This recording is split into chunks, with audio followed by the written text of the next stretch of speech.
안녕하세요. 7월 4일 금요일 아침마다 새로운 이성진 목사입니다. 하루를 시작하는 아침, 오늘도 불안과 걱정이 아니라 하나님의 평안을 경험하는 아침이 되시길 빕니다. 오늘 묵상 본문은 창세기 17장 1절에서 22절이고요. 1절 말씀을 제가 읽지요. 아브라함이 99세 때에 여호와께서 아브라함에게 나타나서 그에게 이르시되 나는 전능한 하나님이라 너는 내 앞에서 행하여 완전하라. 아멘. 우리가 지난 이야기를 살펴보면 아브라함이 믿음으로 가나안 땅에 들어온 후 10년이 지났어요. 아브라함에게는 아직도 자식이 없었고 여자의 종 하갈을 통해서 이스마엘을 낳게 되죠. 아브라함은 하나님께서 주신 약속을 깨버린 거예요. 이에 하나님께서는 어떻게 하실까요? 오늘 17장 1절에 보면 아브라함이 나의 99이 되었을 때 주님이 그에게 나타나셔서 나는 전능한 하나님이다. 나에게 순종하며 흠없이 살아라. 13년 만에 하나님께서 나타나셨어요. 86세에 이스마엘을 낳았고 99세에 하나님께서 나타나셔서 13년이 지난 거죠. 여기서 하나님의 성품을 알 수 있습니다. 하나님께서는 정말 오래 참으세요. 하나님께서 주신 약속을 아브라함이 그런데 깨버리죠. 당장 벌을 줘야 할 것 같은데 하나님께서는 13년을 기다리셨다가 나타나신 것입니다. 여러분, 하나님은 오래 참으십니다. 왜 오래 참을까요? 고린도서 13장 4절, 사랑은 오래 참고 사랑하면 오래 참습니다. 사랑하는 것만큼 오래 참아요. 여러분의 가정을 생각해 보세요. 가정 모두에게 똑같이 참지는 않지요. 똑같은 잘못을 해도 더 참아주는 사람이 있고 덜 참아주는 사람이 사실 있어요. 안타깝지만 내가 오래 참아주는 사람을 내가 더 사랑하고 있는 것이 맞습니다. 내가 덜 사랑하는 사람이 있다면 더 많이 참아주면 됩니다. 더 많이 참아주세요. 그러면 그 사람은 더 사랑할 수 있게 될 거예요. 사랑은 오래 참기 때문입니다. 진짜 오래 참으시는 한 분을 소개하려는데 누굴까요? 바로 하나님이세요. 하나님은 정말 오래 참으십니다. 우리가 죄를 지었을 때 바로 하늘에서 벼락이 내리지 않아요. 우리가 죄를 지어도 하나님은 너무 잘 참으세요. 그래서 사람들이 오해하는 것이죠. 이렇게 오래 참는 사람이 어디 있어? 하나님 안 계신가 보다. 하나님께서 오래 참지 않으시면 여러분 어떻게 될까요? 범죄인들이 죄를 지으면 바로 그 자리에서 벌이 내립니다. 하늘에서 벼락이 떨어지고 지나가는 차에 치여서 죽게 만들고, 만약 이렇게 되면 사람들이 하나님을 참 두려워할까요? 그러면 죄 지은 우리들이 정작 살아남을 수가 없어요. 하나님께서 오래 참으신 덕분에 우리도 살고 있는 것이죠. 우리가 죄 지은 대로 비로 벌을 주시고 갚지 않으십니다. 그 오래 참으심 덕분에 우리가 살 수 있는 거예요. 하나님께서 왜 우리를 오래 참아 주실까요? 사랑은 오래 참고 우리를 사랑하시기 때문입니다. 너무나 사랑하기 때문에 아무리 못된 죄를 짓고 하나님을 무시하고 살아도 하나님께서는 참으세요. 하나님의 사랑 덕분에 우리는 죽지 않고 살아있는 겁니다. 여러분, 이 하나님의 사랑을 배우세요. 그리고 하나님의 오래 참음도 배우십시오. 사랑은 오래 참습니다. 하나님의 오래 참으심처럼 우리도 오래 참고 사랑하며 살 수 있기를 바랍니다. 이제 아브라함은 하나님과 약속을 이제 잊어버렸어요. 가나안 땅에 온 지 24년, 99세 나이에 어떻게 나이를 낳을 수 있겠어요? 아브라함은 하갈이라는 여자 종을 통해서 이스마엘을 낳았고 이스마엘은 벌써 13살이 되었습니다. 그런데 창세기 15장에서 하나님과 아브라함이 계약을 맺었잖아요. 제물로 바칠 동물들을 반으로 자르고 그 사이를 하나님이 지나가게 하셨어요. 만약 계약을 어기게 되면 어긴 사람을 그 동물처럼 반으로 잘라서 죽여도 좋다는 계약이죠. 그때도 아브라함은 그 제물 사이를 지나가지 않았습니다. 오직 하나님만이 그 제물 사이를 지나가셨어요. 하나님의 일방적인 계약이었습니다.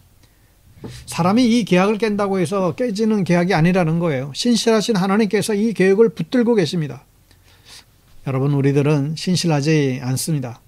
우리의 믿음과 삶은 너무 변덕이 심하죠. 어떤 때는 하나님의 말씀에 은혜 받고 가슴이 찡할 때도 있지만 다른 때는 내가 정말 하나님 믿는 사람인가? 정말 하나님이 계시기는 한가? 의심이 들 때가 있어요. 여러분, 우리들은 신실하지 않습니다. 그러나 하나님은 신실하세요. 하나님의 신실하신 덕분에 우리가 살 수 있습니다. 17장 2절에 보면 너와 너 사이에 내가 몸소 언약을 세워서 너를 크게 번성하게 하겠다. 24년 전 아브라함이 75세 때 주신 약속이에요. 나이든 아브라함이 그 약속을 기억하고 있을까요? 그러나 하나님은 다르세요. 이 약속을 다 기억하고 계시고 그 약속을 일방적으로 깨버린 아브라함을 책망하지 않고 이 약속을 다시 알려주려고 계시죠. 여러분, 우리는 아브라함이 믿음의 조상이라고 알고 있습니다. 그러나 창세기 말씀을 보면 무슨 믿음의 조상이 이런가? 정말 아브라함이 믿음이 있던 사람인가 의심하게 돼요. 가나안 땅에 머물러 살라고 하셨는데 이집트도 떠나버리죠. 이집트에서는 자기 아내를 2번이나 여동생이라고 속입니다. 하나님께서 주신 약속은 맘대로 깨버리고 여종 하갈을 통해서 이스마엘을 낳습니다. 여러분, 그렇습니다. 아브라함의 믿음이 대단해서 이 계약이 지켜진 것이 아니라 하나님께서 신실하셔서 이 계약이 지켜진 것이에요. 계약을 깨면 다시 오셔서 잊은 계약을 기억시켜 주시죠. 하나님은 신실하십니다. 여러분, 하나님께서 아브라함에게 분명히 하셔야 할 말씀이 있습니다. 내가 어떻게 나와 한 약속을 저버리고 마음대로 여종을 통해서 아를 낳았느냐? 새 계약을 맺기 전에 이 이야기는 하고 넘어가야 되는 건 아닐까요? 그러나 하나님께서는 아브라함의 잘못을 이야기하지 않으세요. 아브라함의 실수를 하나님의 사랑으로 모두 덮어버린 것이죠. 여러분, 이런 아버지가 돼야 돼요. 알면서도 모르는 척 넘어가는 아버지가 되세요. 하나님 아버지는 여러분 신실하십니다. 우리가 아무리 아브라함이 약속을 어기고 하나님을 무시하고 살아도 하나님께서는 신실하게 그 약속을 지키셨습니다. 신실하신 하나님을 여러분 의지하시기 바랍니다. 그리고 우리도 하나님을 닮은 신실한 사람들이 될 수 있기를 축원합니다. 또한 하나님께서는 아브라함과 사라에게 새 이름을 주셨는데 그 이름이 뭐예요? 5절에 보면 이제부터 너희 이름을 아브라함이 아니라 아브라함이다. 하나님께서 아브라함에게 계약의 증거를 주셨는데 그 증거로 이름을 바꿔주셨어요. 원래 이름은 아브라함, 존귀한 아버지라는 뜻이에요.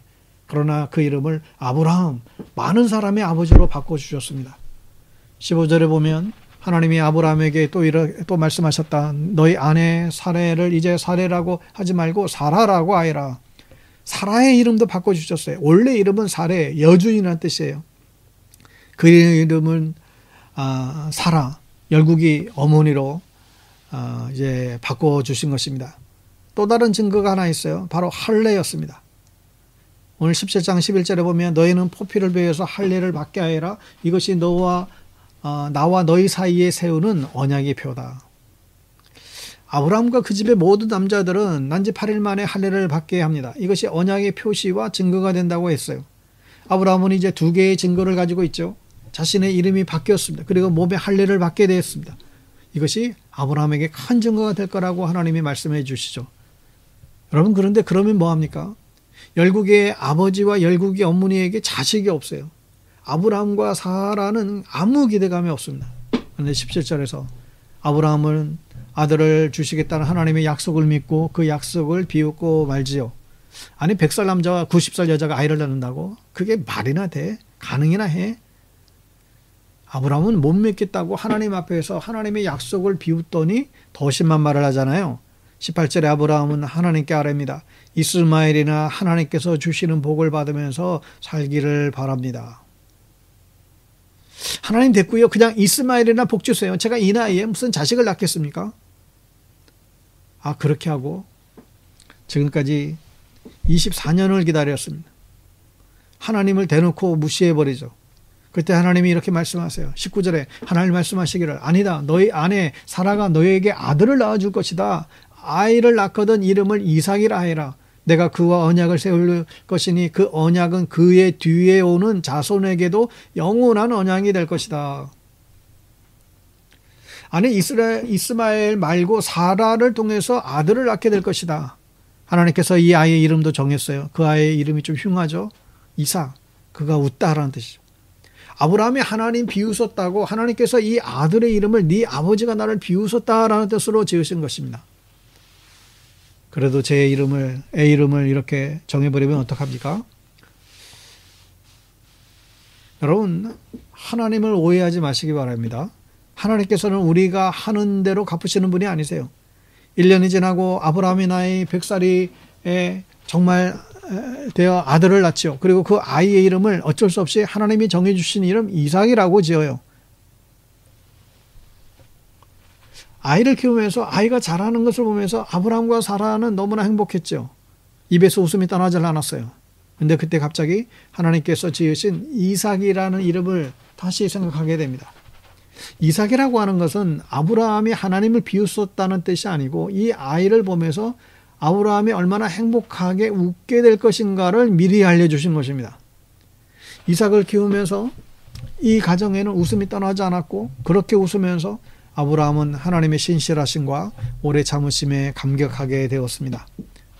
여러분, 하나님은 이런 분이세요. 우리의 게으름과 연약함과 악함을 그대로 갚지 않으시는 하나님이시죠. 좋으신 하나님이세요. 하나님은 오래 참으세요. 하나님은 신실하세요. 이 놀라운 하나님 아버지가 나의 아버지가 되십니다.